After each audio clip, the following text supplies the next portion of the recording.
Well, you know, the reason why we had a situation where you can't see or compare anywhere in the world where there's high oil prices and we have huge deficits. It's very simple. We're the only OPEC country without the only OPEC country, apart from Venezuela, with sanction, that is not meeting up our oil quota. The reason is because of oil tax. And they have said it everywhere.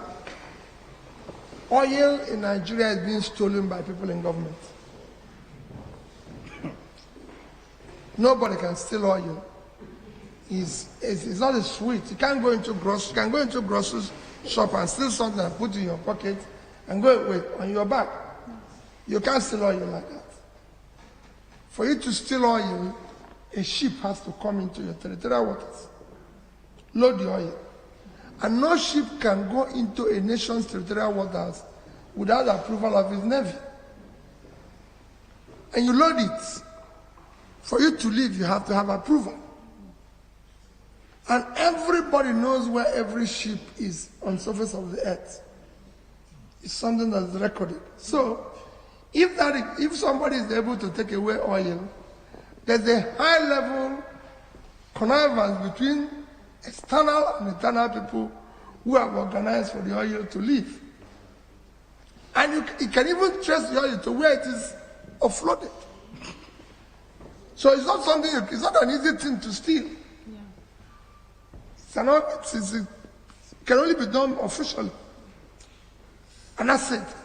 And again, it's worrisome because if you take an amount of money that we're losing, when we need, again, look at our exchange rate, when we need every dime, we're losing huge amount of money, even when all the money won't come to us. I always tell people about what happened to us in July and August.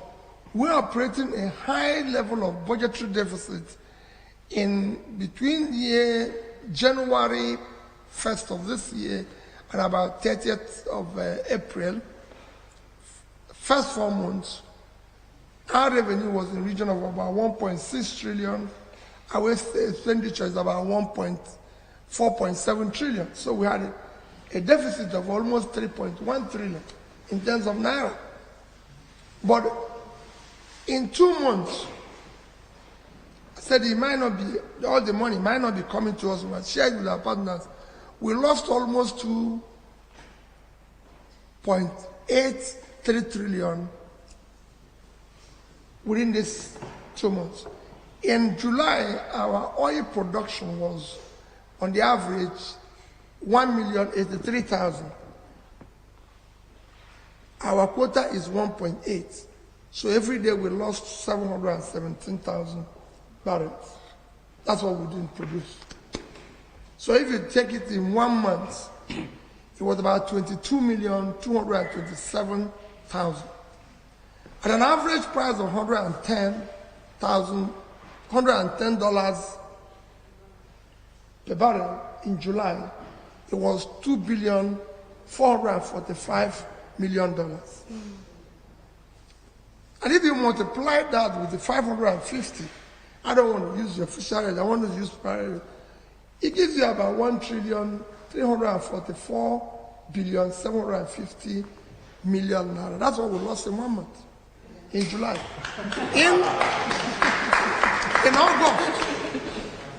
In August, that situation was worse. We were producing 975,000. So we are losing 825 every day. Multiplied by another 1 month, we lost about 25 million barrels in August. At an average price of 100 is $2.5 billion. Again, we 100 multiplied by 555 is about 1.4 trillion. So if you put these two together, in 2 months, you lost about 2.8 trillion. You had a deficit of about 3.1 trillion in 4 months. And you're not So aggressively, we're supposed to pursue this and consider that we need every dollar now. However, that's why I said it's official stealing. Because if it's not official stealing, we have 200 million in population. We have about 60% youth unemployment, which is about 20 million youths don't know where the next meal will come from. Is it not pipeline? We go and stand everybody on the line there and make sure that nobody takes one barrel of it. I'm prepared to go and stand on the line, all of us, because this is the only resources we have. But because people who are in government are stealing it, they don't want to. And when you say it, everybody is looking for where to put P2B in detention. This man is causing trouble. This man. But you're saying, listen, since we know this thing is missing, not all of us go and man the pipeline. This is not pipeline. If we stand there, who will take it? Well, they won't want us to do it because people know those who are taking it. So it's very easy.